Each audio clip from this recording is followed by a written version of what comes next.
Fidèles téléspectateurs de Positiva, bienvenue dans ce nouveau numéro de votre magazine. Aujourd'hui, nous recevons M. Moïse Njoli, avec qui nous allons parler de l'importance d'une instance de gestion des conflits à l'amiable en République démocratique du Congo. M. Moïse Njoli, soyez le bienvenu sur ce plateau. Merci Madame Annie pour l'invitation. Merci. Comme à l'accoutumée, qui est réellement M. Jean-Moïse Njoli? Oui, M. Jean-Moïse Njoli est avocat. Donc, je suis juriste de formation, avocat au barreau de Kinshasa, Gombe et du Québec. En même temps, arbitre et médiateur. Arbitre ici en République démocratique du Congo également, et médiateur également ici, et membre de l'Institut des médiations et d'arbitrage du Québec, et membre également de centre de médiation ici en RD Congo.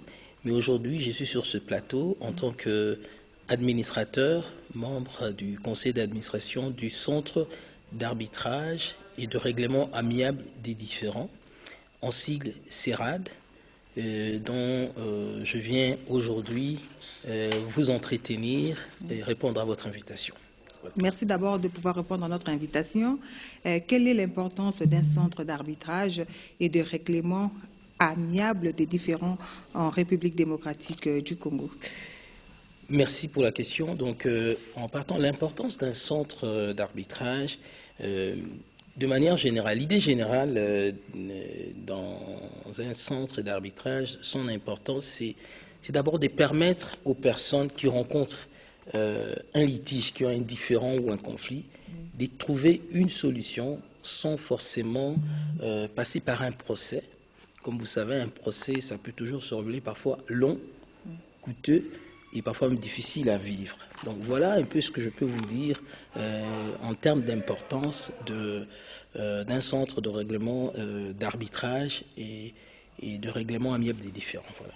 Donc si on comprend bien, vous confrontez les parties en conflit, les personnes qui sont en conflit, vous consultent? Tout à fait. Tout à fait. Donc c'est un peu l'idée, en fait, il y en a plusieurs lorsqu'on parle de l'importance d'un centre d'arbitrage. C'est parler, derrière ça, il y a l'importance de la gestion amiable, d'une instance de gestion amiable d'un différend. Il y en a plusieurs, comme j'ai dit. Donc la principale, c'est que ça permet aux personnes qui se retrouvent dans une situation conflictuelle, voyez-vous, de trouver une solution sans passer par le procès. Parce qu'il faut dire que le procès, c'est un peu, quand quelqu'un qui est malade, le remède, ce n'est pas seulement aller chez le médecin. Okay? Il peut aller voir un féticheur, il peut aller voir un tradit praticien, il peut même aller consulter un pasteur. Okay? Donc c'est pour cela que le procès, ce n'est pas la seule solution d'aller chez les juges étatiques. On peut aussi dire, voilà, on va aller consulter quelqu'un d'autre, parce que le conflit, ça ne passe pas par le procès ou la confrontation qui est devant le procès, mais on peut aussi aller par la négociation, la médiation, la discussion, le dialogue. Voilà. Et on peut savoir, qu'est-ce qui vous a motivé à la création de ce centre en République démocratique du Congo? Bon, il faut dire que qu'est-ce qui a motivé ça? On doit remettre un peu les choses dans le contexte.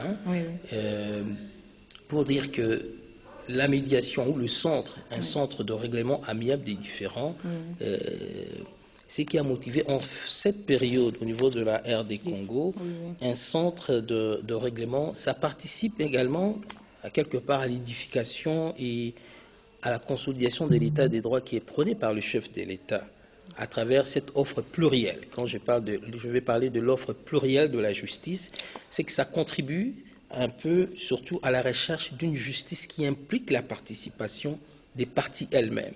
Quand je parle de l'implication des parties, parce que la justice doit toujours demeurer l'affaire des citoyens, et s'est rapproché d'eux pour répondre à leurs besoins de justice et des différentes natures. Les besoins, ça peut être individuel ou collectif. Donc, c'est ces besoins-là, comme vous savez, partout dans le monde, on décrit parfois les délais trop longs de la justice étatique, et dans certains pays, on parle de la corruption, dans d'autres pays, on parle des juges, parfois des jugements qui durent trop longtemps, et puis parfois il y a également certains problèmes qui parfois c'est la complexité de la procédure judiciaire. Les citoyens ne se retrouvent pas. Ils n'ont pas le contrôle des procédures judiciaires qui sont trop techniques, trop complexes, alors que les modes amiables des différends, c'est quand même une porte de sortie. Je ne veux pas parler d'angélisme de ces procédures-là, de ce mode de règlement, parce que ce n'est pas parfait non plus, mais quand même, c'est une manière, une voie de résolution parfois aux difficultés, aux problèmes qu'on rencontre avec la justice par rapport à la justice étatique. Quel genre de problèmes souvent que vous recevez pour enfin trouver des solutions à l'amiable? Par exemple, soit ce sont des conflits familiaux, ce sont peut-être problèmes de divorce. Quel genre de clients que vous recevez souvent chez vous? Bon, il faut dire que ce n'est pas tous les genres de conflits qui peuvent être résolus de manière amiable. C'est généralement, on parle des litiges qui portent sur de droits subjectifs, des problèmes d'ordre privé, parce que ce que vous évoquez, par exemple, des questions qui touchent des droits personnels, par exemple le droit à l'image, le droit à la vie privée, ça, on ne peut pas aller en médiation avec ça. Mais c'est vraiment toutes sortes de problèmes. Et c'est sûr que je vous ai parlé des modes amiables, il y en a plusieurs.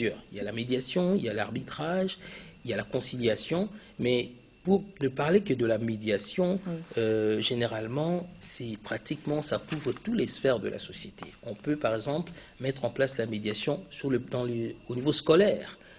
Pour régler parfois le médiateur. Le médiateur, c'est un tiers neutre qui permet aux parties qui sont en conflit, ça peut être les parents et les élèves, l'école et les parents.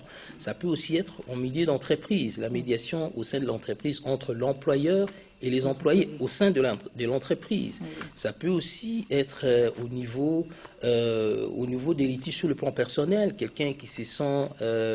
qui a eu un problème personnel et il veut régler ça au lieu d'aller devant les tribunaux pour demander des dommages intérêts. Il dit voilà, moi je veux aller en médiation, je vais par exemple avoir juste des excuses. Alors à partir de ce moment, ils vont chercher un médiateur et c'est ce médiateur-là qui va les aider. Donc il n'y a pas vraiment des champs sur lesquels la médiation ne couvre pas, mais ça c'est limite, on s'entend au niveau des questions d'ordre public et surtout les droits personnels qui ne sont pas, comme on dit, je peux utiliser les termes médiatisables. On ne peut pas utiliser ça en médiation, c'est ça. Ok, voilà. Alors si on comprend bien, c'est un centre qui regorge en son sein les avocats.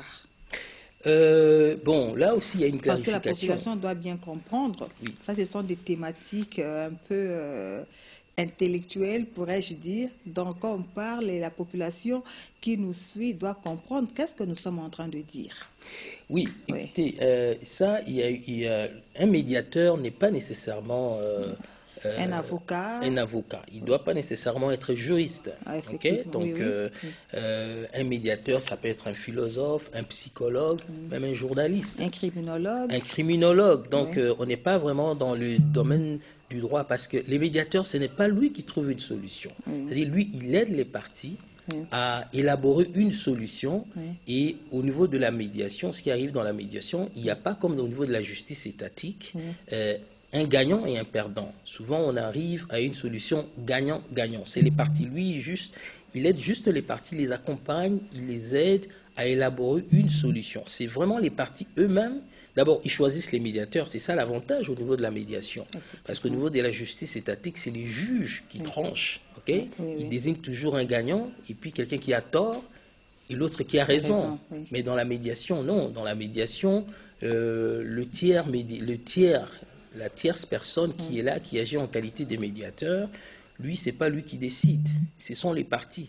Et c'est une procédure qui est volontaire. Donc, si vous acceptez d'aller en médiation, vous pouvez aussi vous retirer. Alors, la personne qui demande la médiation, il vient au centre, il demande, dit, j'ai un problème, j'ai un conflit indifférent avec quelqu'un. Ça peut être une personne physique ou morale. Ça peut être aussi l'État congolais, quelqu'un qui dit, voilà, l'État me doit de l'argent ou j'ai été lésé par l'État dans une affaire quelconque et il vient nous consulter. Mais en ce moment-là, nous, on saisit l'autre partie, il vient. Donc, c'est vraiment lui-même choisi, et puis on a la liste des médiateurs, il choisit les médiateurs qu'il veut. Donc, vous choisissez votre juge, donc voyez-vous à ces niveaux-là, donc la personne a le contrôle de la procédure. Alors que si vous allez au niveau de la justice étatique, c'est pas vous n'avez pas le pouvoir de choisir les juges qui va trancher. Vous allez trouver le affaire. juge que l'État congolais va vous attribuer. Exactement. Oui. Alors voilà. Alors en même temps, il y a une chose aussi importante au niveau de la médiation, c'est ça la souplesse. Il y a la souplesse également. On ne se perd pas avec les juridismes qu'il y a, les procédures, la lenteur qu'il y a au niveau de la justice étatique, mais il y a aussi la confidentialité. Parce que ce qui se passe en médiation reste confidentiel. Si les gens passent aux aveux ou disent des choses, on ne peut pas après, même si on dit voilà, je ne peux plus continuer la médiation, dire que voilà, en médiation, Madame Annie avait dit ceci, voilà, elle a avoué qu'elle avait fait ça. Non. Tout ce qui s'est dit en médiation reste confidentiel. Donc voilà. C'est un peu à ces niveaux-là que et la solution, c'est vraiment les parties. Donc très important, la confidentialité, la souplesse. Et la célérité également, la rapidité, parce que c'est pas long, c'est pas coûteux, vous payez, c'est sûr qu'il y a le coût, les frais qui viennent avec la médiation, mais encore une fois, c'est les parties qui ont le contrôle de la procédure, qui contrôlent tout, le processus, du début jusqu'à la fin, et ils peuvent se retirer et arrêter la médiation. Voilà. Et ça fait combien de temps que le centre existe? Existe-t-il? Le centre a été ouvert officiellement en février 2023, exactement en date du 25 février. Et le siège est situé au centre, au CTC, donc au centre d'affaires, au 4e niveau. Et les centres, c'est un établissement d'utilité publique. Il est régi par la loi qui porte applicable aux associations sans but lucratif et aux établissements d'utilité publique. Donc voilà, c'est depuis quelques mois simplement que le centre a été inauguré. Voilà. Alors, les objectifs, vous avez quand même épinglé, mais je ne sais pas si vous pourriez encore récapituler, parce que là, apparemment, je ne sais pas, c'est comme un cabinet d'avocats, je ne sais pas, moi. Non, ce n'est pas un cabinet d'avocats. Au fait, le centre, c'est comme j'ai dit, le statut du centre, le centre, c'est régi par la loi qui porte applicable aux associations sans but lucratif et aux établissements d'utilité publique. On est comme une ASBL, une association sans but lucratif. Alors, c'est comme ça, c'est le statut juridique de l'association, mais il poursuit 3 activités principales. Il y a d'abord la désignation des experts, des conciliateurs, des médiateurs et des arbitres compétents et qui sont bien formés dans le règlement des litiges de tout genre. Il peut y avoir des litiges civils ou commerciaux qui lui sont soumis dans des conditions qui sont prévues dans nos règlements des médiations et d'arbitrage qui sont inspirés du droit oadien, le droit de l'OADA qui réglemente l'arbitrage, qui réglemente également la médiation. Et on forme aussi des arbitres. La formation des arbitres, des médiateurs, sur le mode alternatif de règlement différents, qui sont la médiation. On forme des médiateurs, des arbitres, mais également on fait de la facilitation dans le recouvrement des créances également. Ça, c'est vraiment les 3 axes ou secteurs où nous opérons. Donc, il y a la formation, il y a la désignation des arbitres, mais également la facilitation dans le recouvrement des créances. D'accord, je viendrai aussi pour une formation. Ok. Je viendrai pour une formation. Vous serez la bienvenue. Et quelle est l'importance d'un centre d'arbitrage et de règlement amiable des différends en cette période en République démocratique du Congo? Merci pour la question. C'est un peu ce que j'ai dit au début. Vous savez, en cette période de notre pays, on a besoin d'un centre d'arbitrage et de règlement amiable des différends, parce que c'est une option, c'est qu'on s'engage dans cette voie-là pour promouvoir également à quelque part diversifier l'offre des justices. Parce que comme j'ai dit tantôt, la justice, ce n'est pas seulement au palais, ce n'est pas à la suite d'un procès, il ne faut pas seulement qu'il y ait un procès. Donc, on peut aussi recourir à ce mode amiable de règlement des différends, parce que dans un procès, il y a toujours la confrontation. Alors que entre deux parties. Donc, le citoyen est libre de choisir l'option qu'il veut. Est-ce que je vais aller devant les juges étatiques dans un procès, ou je veux aller au centre, par exemple, pour dire voilà, j'ai un conflit, mais je veux régler à l'amiable mon litige, mon différend qui m'oppose à une autre personne.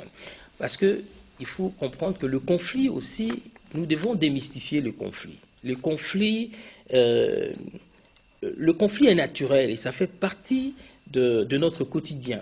Voyez-vous? Donc, il faut qu'on les démystifie et qu'on les positive. Le conflit, ce n'est pas toujours négatif. Oui. Il est aussi positif, car dans un conflit, c'est tout simplement la rencontre entre des intérêts différents. Oui. Okay? Donc, il y a plus qu'une personne qui a un intérêt à quelque chose, et puis il y a la confrontation. Alors, qu'est-ce qu'il faut faire en ce moment? Il faut, au lieu d'aller dans la confrontation, on peut dire on va dialoguer, on va collaborer ensemble pour trouver une solution par rapport à ces intérêts qui sont en train de se confronter. Et à partir de ce moment-là, on peut passer par la négociation, on peut passer par on demande la médiation, quelqu'un qui va vous accompagner pour dialoguer, pour échanger, pour trouver une solution à l'amiable. Et lorsqu'on parle de solution à l'amiable, c'est toujours, ça s'oppose un peu à une façon d'aborder un conflit de manière par la confrontation. Parce que comme vous savez, vous allez dans un procès, il y a toujours un gagnant, il y a toujours un perdant. Oui, oui. Mais ici, on est dans une procédure, dans une façon d'aborder les conflits de manière consensuelle. Donc, on s'entend vraiment, c'est le consensus. On choisit soi-même son juge, ok, ou même pas le juge, les tiers, la personne qui va vous accompagner. Et la décision, pour parler de la médiation, je parle ici de la médiation, ce n'est pas le tiers qui décide pour vous. Il vous aide à trouver la solution. Il vous accompagne par le dialogue, par la communication, par des techniques que lui, il a appris, qu'il a été formé pour vous accompagner à trouver une solution que vous-même, vous allez adopter. Et lorsque vous allez adopter une solution, mais cette solution-là, vous allez la respecter. C'est sûr que rendu à un moment donné, lorsque ça pose des problèmes, parce qu'il faut dire que la médiation, c'est pas une panacée. Ça veut dire qu'à un moment donné, si ça bloque des problèmes de bonne foi, le manque de bonne foi d'une partie, ça peut faire que la personne a accepté, il y a eu un accord, parce qu'à la fin de la médiation, il y a un accord. Si on s'accorde sur cet accord, il faut le respecter. Si on ne le respecte pas, manque de bonne foi, on va aller chez les juges pour, n'est-ce pas, demander une façon d'exécuter cet accord.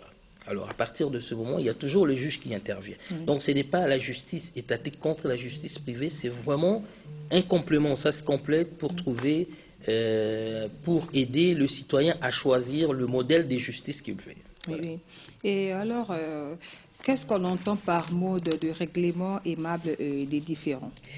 Alors, les modes amiables de règlement des différends, ça désigne l'ensemble de tous ces procédés qui conduisent à une résolution amiable des différends. Par là, ce qu'on entend, ce sont des procédés par lesquels un conflit ou un litige, les parties demandent, les parties seules, ça peut se faire de manière seule ou avec l'aide d'un tiers. Et ici, lorsqu'on parle d'un tiers, ça peut être un médiateur ou un arbitre et qui aide les parties qui le souhaitent de tenter de les aider à trouver une solution à leur litige. Alors, on les dit amiable parce que c'est toujours opposé au mode juridictionnel qui sont conçus traditionnellement comme des modes obligatoires, on dit amiables. Et ça s'oppose au mode autoritaire, parce que la justice étatique, c'est le juge qui décide, à la suite d'un procès, que vous avez tort, vous êtes acquitté, mais dans la médiation, dans les modes alternatifs amiables, c'est vraiment les parties 1, eux-mêmes qui choisissent la personne qui va les aider, les accompagner pour solutionner leurs problèmes. Et dans les cas de la médiation, c'est vraiment les parties eux-mêmes qui élaborent une solution. Voilà. Et il existe plusieurs modes? Oui, il y a plusieurs modes. Est-ce que vous pouvez épingler quelques modes pour nos téléspectateurs? Bon, les modes, nous avons, j'ai parlé tantôt, il y a la négociation, ça c'est un des modes. Parmi des modes. Hein? Oui, principalement, il y a la médiation. Nous avons la médiation, il y a la conciliation, il y a l'arbitrage. Okay, ça, ce sont les modes les plus fréquents utilisés. Les plus fréquents. Alors, la médiation, comme je l'ai dit tantôt, c'est un de ce processus de résolution amiable par lequel les parties demandent à un tiers, à une tierce personne qu'on appelle ici médiateur, pour rechercher une solution amiable à un différend de quelque nature que ça peut être, pour les aider. Alors, les médiateurs, c'est cette personne-là. Il est d'abord impartial et neutre, qui va être là pour assister les parties à résoudre ces différends. Et les avantages, comme j'ai dit tantôt, il y a l'efficacité, il y a la souplesse et tout. Donc voilà, le médiateur, c'est cette personne-là. Donc les médiateurs, c'est cette personne-là qui va aider les parties. Mais pour dire aussi que la médiation, c'est pas nouveau chez nous ici. Hein. Mais c'est sûr que la forme de la médiation actuelle, la médiation, c'est forme de résolution amiable ou alternative de résolution de différends, ça remonte depuis les temps anciens. Hein. En Afrique, comme vous savez, on parlait de l'arbre à palabres. Mais c'est sûr que ce n'est pas identique à la médiation qui est quand même bien organisée. Mais l'arbre à palabres, dans les temps anciens, c'était un peu comme ça dans nos villages où les gens se retrouvaient. On se réunissait sous un arbre pour trancher tous les problèmes. Peut-être par un chef coutumier, un chef de quartier. Voilà. Mais ce qui est différent de la médiation dans nos villages, on ne choisissait pas la personne qui tranche. Et ça s'est terminé toujours, par exemple, dans les cas d'adultère, on ne condamnait pas la personne. Et il y avait pas, on ne condamnait pas le mari qui a fait l'adultère ou l'épouse, mais ça s'est terminé, par exemple, dit voilà, vous allez juste payer, donner à la famille de l'épouse une chèvre ou un bouc. Donc c'était comme ça s'est réglé comme ça à l'amiable. Mais aujourd'hui, quels sont les avantages et inconvénients de la médiation? Si vous parlez de l'ancien temps et aujourd'hui, les avantages ou les inconvénients, c'est quoi? Bon, en termes d'avantages, je l'ai dit tantôt, il y a d'abord la souplesse. Quand j'ai dit la souplesse, c'est toujours par opposition à la justice étatique. Hein. À la justice étatique, on a toutes ces formalités, des procédures qui parfois les gens se perdent. La souplesse, c'est-à-dire vous-même vous déterminez, vous choisissez la personne qui va trancher, qui va vous aider ou vous accompagner à résoudre votre différend. Ça c'est un. L'autre chose, c'est vous-même aussi qui élaborez la solution. Okay? Ce n'est pas quelqu'un qui va vous imposer une solution comme on le voit dans la justice étatique. Donc, c'est un avantage. Il y a aussi la célérité. Donc, vous n'allez pas attendre que l'on vous dise, voilà, il faut faire telle procédure. Et c'est volontaire également. Donc, vous pouvez volontairement venir à la médiation et puis par la suite dire, voilà, j'arrête, je ne veux plus continuer. Donc, volontairement, vous pouvez aller à la médiation, solliciter la médiation, et volontairement, vous pouvez aussi quitter la médiation et ça va s'arrêter là. Personne ne va venir après vous pour ça. Mais également la confidentialité. Si vous allez au palais de la justice, mais les procès, il est public. Okay? Mais alors que au niveau des modes alternatifs ou amiables de résolution différents, la procédure est confidentielle. Donc tout ce qui va se dire, c'est confidentiel. Et c'est quand même important aussi à ces niveaux-là. Okay. Et qui peut, comment ou contacter votre centre? Bon, pour contacter les centres, il y a un numéro, mais surtout, vous pouvez aussi juste téléphoner au centre. Alors, si vous voulez prendre rendez-vous, vous venez à nos bureaux ou écrire, si vous voulez demander une médiation, solliciter une médiation ou un arbitrage, vous écrivez au centre et il y a des formalités à remplir. Mais c'est des formalités simples. C'est juste pour ne pas dire le siège du centre, ça se situe où? Le siège est situé ici à Kinshasa, à Gombe, au centre, au Trading Center. Au centre d'affaires, c'est à Gombe, vers le port. C'est au 4e étage. Si vous allez au Trading Center, au 4e étage, nous sommes situés là-bas, au 4e niveau. Donc, les centres est là-bas. Mais dans les jours à venir et les mois à venir, nous allons avoir des représentations au niveau de chaque province. Mais déjà, au Katanga, on a un bureau de représentation. Au Katanga? Oui. On a également un bureau de représentation au Canada. Et progressivement, on va s'étendre, avoir des représentations dans chaque province. Oui. Alors, pour devenir arbitre, est-ce qu'il est nécessaire? Bon, j'avais posé la question, mais je ne sais pas s'il y aura encore d'autres éclaircissements. Est-ce qu'on doit nécessairement faire le droit pour ne pas dire être juriste? Non, pas du tout. On n'a pas besoin de faire le droit pour être médiateur ou arbitre. Pas du tout. C'est que ça, il faut être majeur. Ok, ça c'est un. Et deuxièmement, il faudrait avoir surtout une question, il faut également avoir une certaine expérience professionnelle parce que ça demande un certain nombre d'années pour la personne qui veut, n'est-ce pas, devenir médiateur. Et il faut aussi suivre une formation. Il y a une formation que nous offrons également au centre sur la médiation et l'arbitrage. Mais aussi, ce qui est très important, parce que pour être médiateur et arbitre, nous, on tient beaucoup à l'éthique, à la moralité et des arbitres. Donc, à ce niveau-là, on fait quand même un contrôle des mœurs de la personne pour s'assurer que la personne et de bonne moralité. Et on ne veut pas se retrouver avec des arbitres qui sont impliqués dans les antivaleurs, voyez-vous. Donc, à ces niveaux-là, ça c'est un élément important parce qu'on sait qu'il y a parfois des problèmes de moralité, des problèmes d'éthique qui se posent. On veut s'assurer que les personnes qui sont appelées à être médiateurs ou arbitres sont de bonne moralité. Donc, voilà. Nous sommes arrivés presque à la fin de notre émission. Monsieur Jean-Moïse Njoli, qu'est-ce que vous pourriez dire à nos téléspectateurs qui vous suivent en ce moment? Qu'est-ce que vous pourriez leur conseiller? Ce que je peux conseiller aux téléspectateurs... Pour ceux qui doutent peut-être de consulter votre centre, qui préfèrent peut-être aller en justice, aller régler leurs conflits. Donc, je ne sais pas, qu'est-ce que vous pourriez leur dire? Écoutez, ce que je peux leur dire, c'est qu'ils doivent comprendre que la justice, c'est d'abord l'affaire de soi-même. Vous savez, le meilleur médecin de quelqu'un, c'est lui-même, hein, voyez-vous. Et je pense que le meilleur juge de la personne, c'est soi-même. Et je pense que et je suis convaincu que les modes alternatifs de résolution des différends, qui met au centre le citoyen, la personne lui-même, avoir le contrôle de sa situation, c'est quelque chose de très important. Mais ça ne veut pas dire qu'on va leur demander comme on dit, de délester les cours et tribunaux, mais on peut leur dire, voilà, vous avez la possibilité, vous avez le choix, de dire, voilà, je peux aller voir le juge, vous avez le choix de venir au centre et, n'est-ce pas, choisir votre la personne qui va vous accompagner pour régler votre problème. Donc voilà, c'est un peu ce que je peux leur dire. Donc l'autonomie de la personne à régler lui-même ses problèmes, à participer à régler ses problèmes. Voilà. Merci beaucoup, Monsieur Njoli. Merci aux fidèles téléspectateurs de Positiva.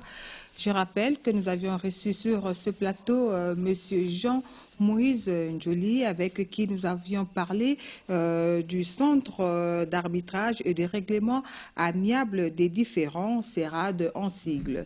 Vous aviez bien appréhendé qu'est-ce qu'est le centre d'arbitrage. Nous avions eu à découvrir qu'est-ce qu'ils font. Alors n'hésitez pas de passer. Si vous aviez des problèmes à régler, n'hésitez pas de passer afin de trouver la paix ou de solutions à vos problèmes. Merci à toute l'équipe technique qui m'a accompagné là. Je vois Papa Maurice, sans oublier mon réalisateur Fabrice Ikenge. À vous, chers fidèles téléspectateurs, bonne soirée chez vous. Au revoir.